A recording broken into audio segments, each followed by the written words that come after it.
Oh, I'm Scott from Wessex Blades. Thanks for joining me again. Today I'll be doing a sharpening job for Andrew. So we're going to go into how I appraise what needs doing, think about how I'm going to do it, what the blade is at the moment, i.e. what the grind may be, how it was made, and then how I'm going to maybe change what's going on and then move forward to give him something that's easier to work with. So stay with me a minute, I'll just go through a few things. This is a Wright and Son from Sheffield, England, and it's one of those woodlore things in England. Ever such a rare beast, these are. Okay, so we're looking at a sort of a 4-inch blade-ish, about a 4.5-inch handle with the arrangement of pins in a classic woody sort of spacing, so a lanyard hole and 2 pins that are at the 2 narrower points, so where you have a little bit of a depression there for the back of your hand and there for when you're gripping at the front. So not like mine, which are evenly spaced. So that's a woodlore, as it was. Now the spine is quite square, but what is on at the moment with the blade, if you have a look there, for him to sharpen this, he's catching the shoulder and the edge, which means this is a really big wheel hollow grind. Okay, so he wants it to a true Scandi, and the other thing is he wants the, if you have a look at the plunge line, it's a little bit out, so I shall tidy up the plunge. It might focus at some point, so basically just even that up. I haven't got much to work with, so I can't take it too much closer to the front of the scales. That section there, from there to there being a ricasso, it's very, very close to where the scales in your handle would be. Now a lot of people like it. I'm not really into that sort of thing, because if you have a look, your finger stops there, so from there to there anyway, that's where your thumb goes over, not necessarily your hand, because your hand would rise over, and now my finger's half on the edge and half off, so that section there is, to me, is a bit odd in terms of design, because you can't put your finger there unless your finger is that small. There's my finger, yeah, into the edge, so that's about as much as you can do, and if your hand's half off anyway. But anyway, I've got a very small amount. I've got maybe 2.5, 3 mil on that side. More like 2 mil or 3 mil. So I can creep it a little bit onto the one side to marry it up to the other. But it's an odd beast, a very odd beast. A woodlore with a hollow grind.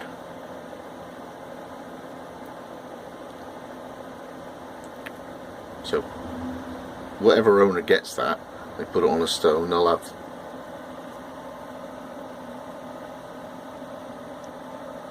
they're wondering what's going on. Why you're not catching the entire bevel, you're just catching the shoulder and the edge.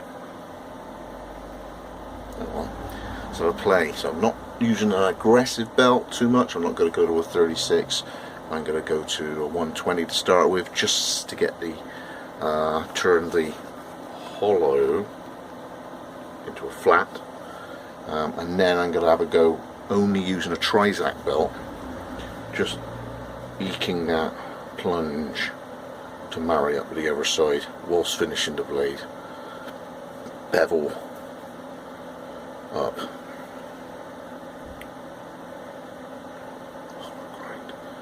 If I remember, there ain't much of a tip on it either. It sort of disappeared. So, real odd beast. Anyway, let's go. Zoom.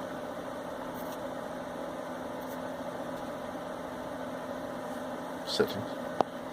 Okay, now the next thing I'm going to try and do is ascertain the bevel that would be on there should that be a flat grind. So I'm going to put it near the edge so the bevel box doesn't catch the actual side. I'm going to turn it on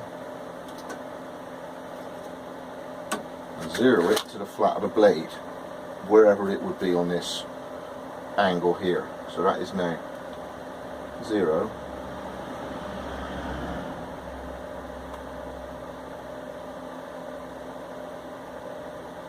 $17.3, 17.6. So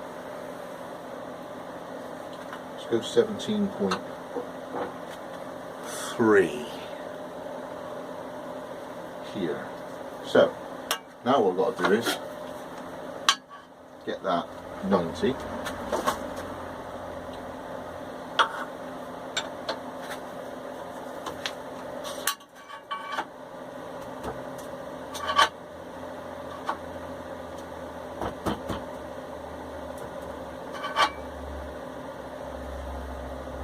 Okay.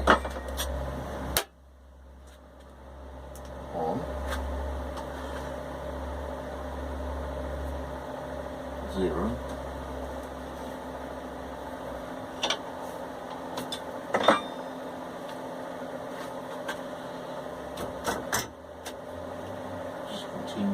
.3. There it is.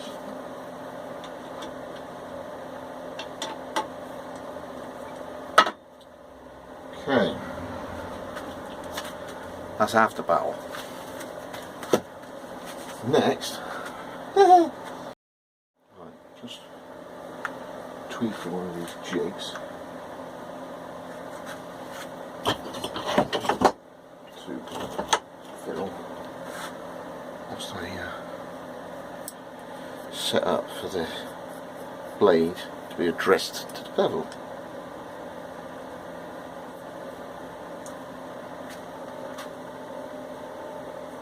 Go.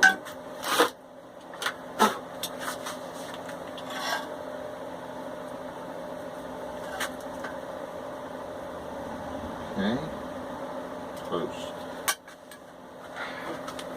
And then this is where the accuracy goes ever so slightly, because I don't want to have the screws marking the metal too much. So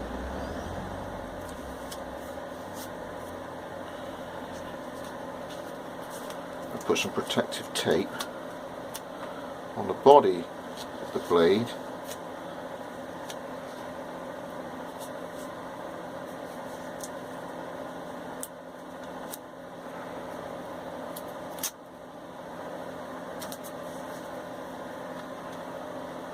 and then the first side will be there, and I'm going to take off some other next side.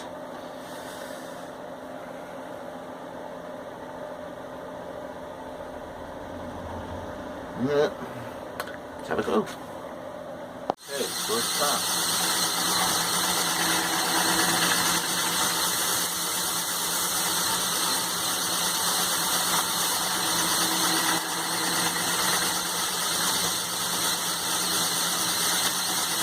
Well, this sort of flat carbide flatten goes to that hollow grind. That's how the hollow grind works. There's no way you're going to get that on a stone, because the stone's flat, carbide flatten is flat. You'll be going forever and ever and ever trying to work that hollow grind into a scandal.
Right.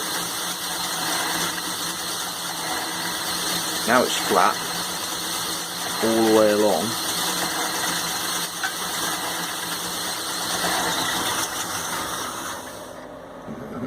You'd have been fun on the stone, that would. Right.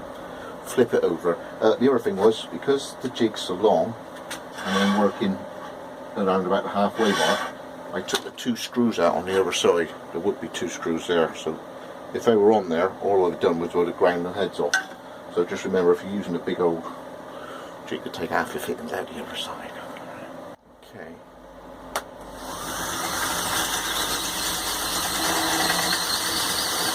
Now, I have worked on a Wright before. Let's see what the other side was.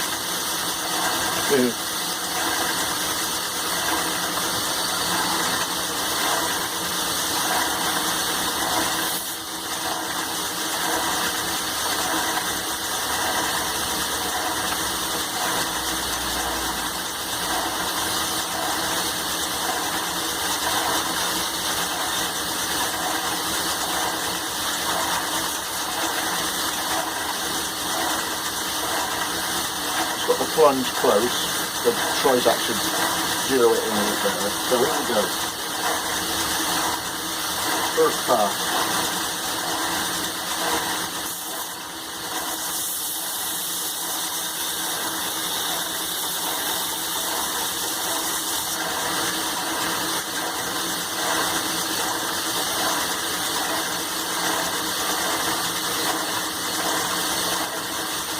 Just the edge.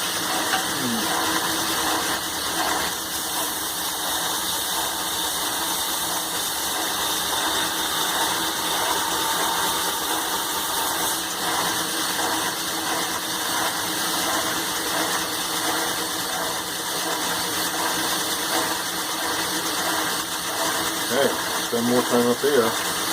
That's like big gap, big amount of material was removed to start with on the hollow grind, and not so much in the middle, so it came away from what that round wheel was.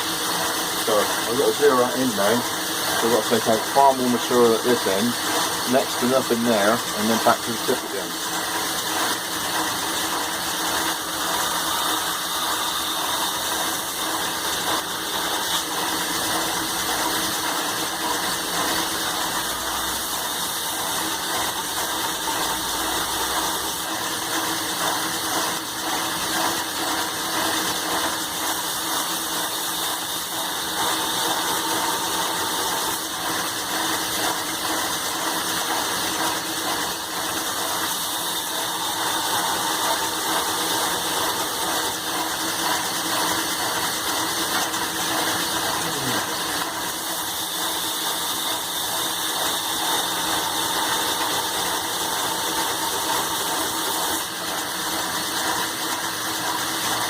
A new movie this year, Chasing Grind.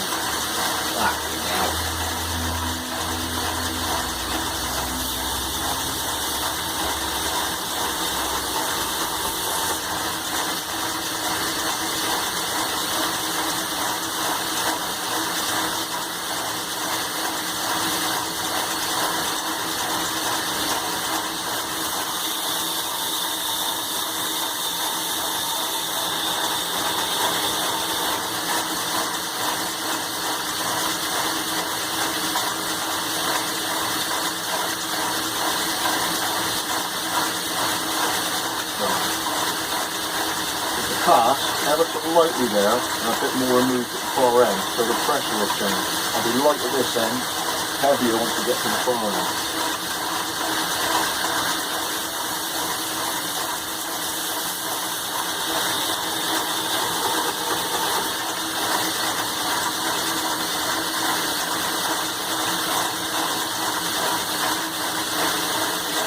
Pretty much.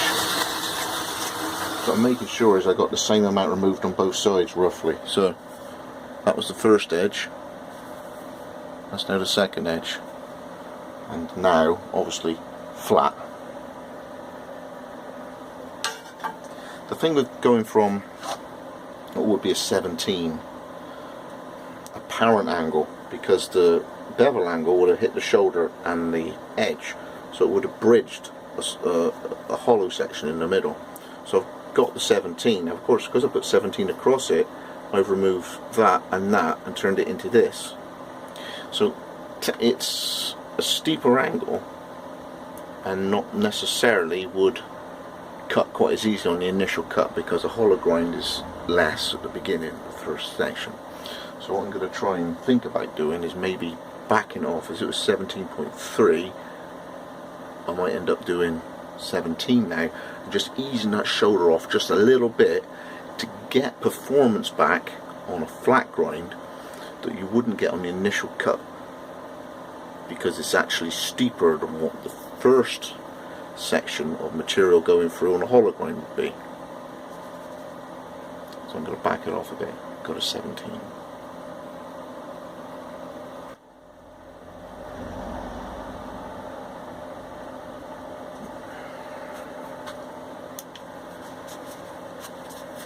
Right, that's now 17.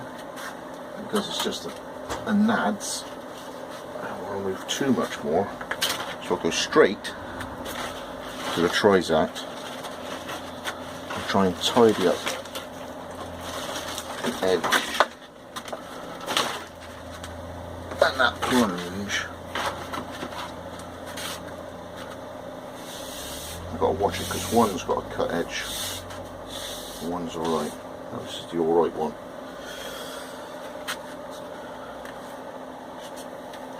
Okay, here we go.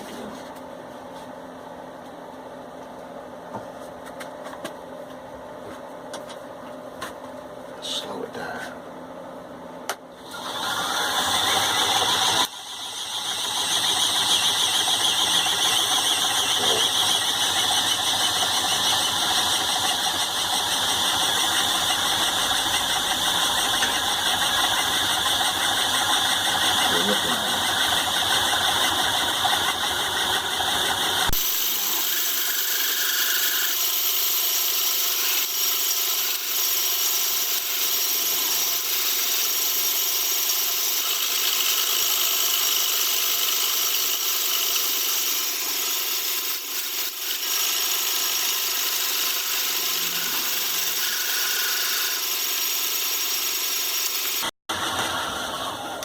The other trick about backing it off ever so slightly was, on a finishing belt like this, what I'm actually doing is I'm working on the shoulder ever so slightly more than the actual edge. So I'm not trying to catch the edge too much.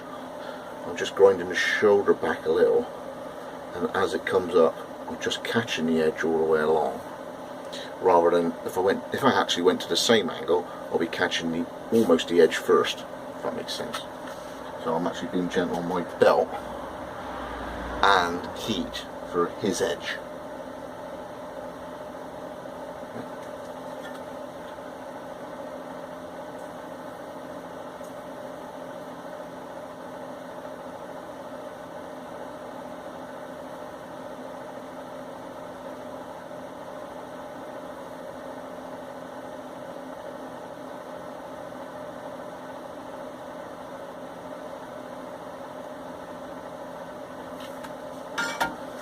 Fun to do on this yet. First time.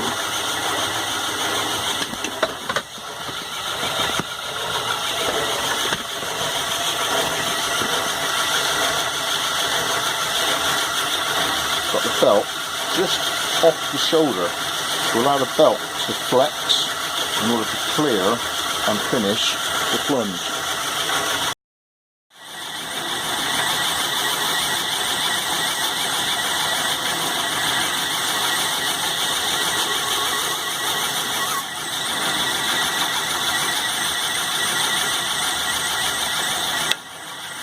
Okay.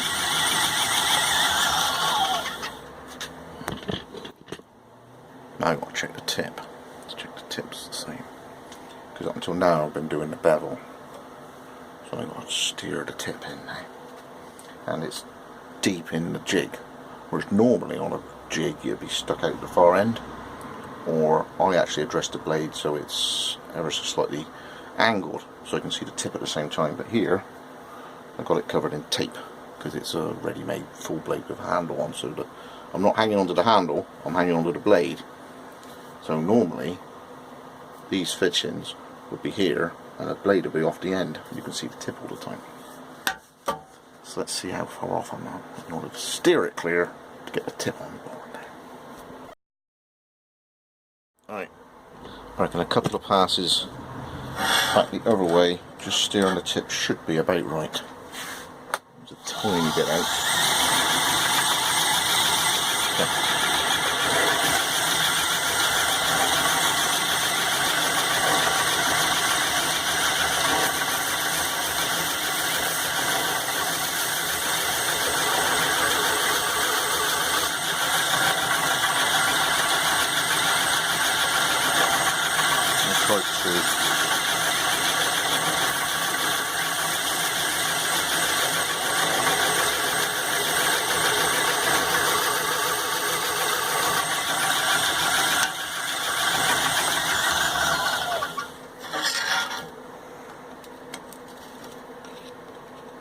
It's a bit of a faff because you've got to keep retaping it up.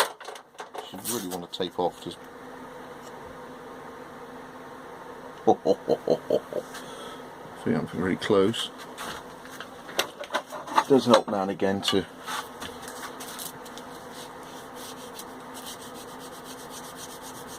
clean up the tip just ever such a little.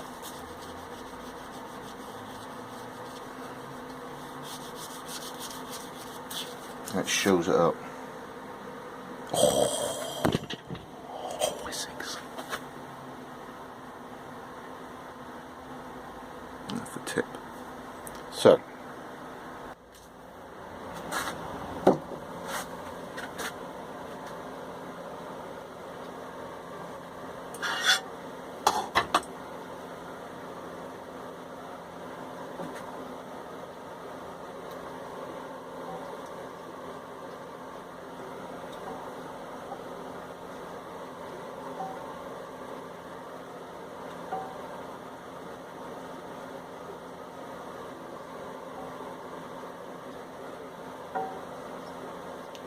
I'll be a while.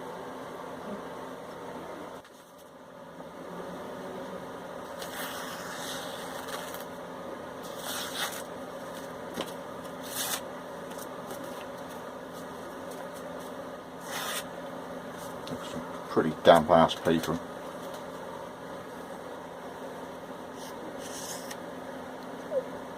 That's the wrong grain too. That's cut that way along a plank this way, so that's across the grain.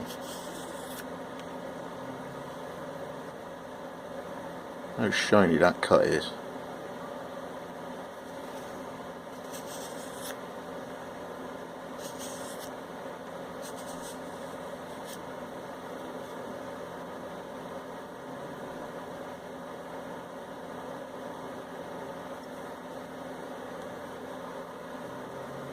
I'll tell it's the wrong way because it'll break that way.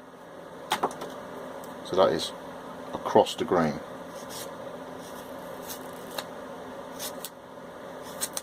Yeah, change the nap of the grain, go that way, and copes with it.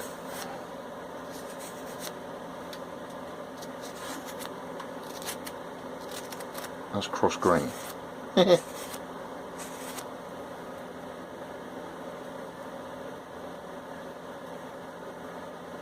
Really, it wants to cut that way. That's along the grain.